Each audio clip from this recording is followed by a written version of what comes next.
Hi friends! It's a general perception among most people that Microsoft Word should be used for text applications and Excel for data, including graphs. But do you know that Word 2013 can also be used to make graphs? Let's go ahead and see how a graph is created in Word 2013.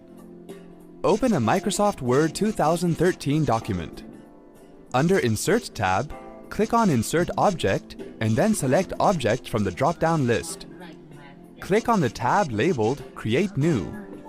Click Microsoft Graph Chart located in the Object Type box and then click OK. Click on any cell where you want to remove sample data and type your own data, text or numbers into the cell. Close the Microsoft Graph Chart window. Click on the Word document to return to the Word interface. See? That wasn't hard at all. Thanks for watching.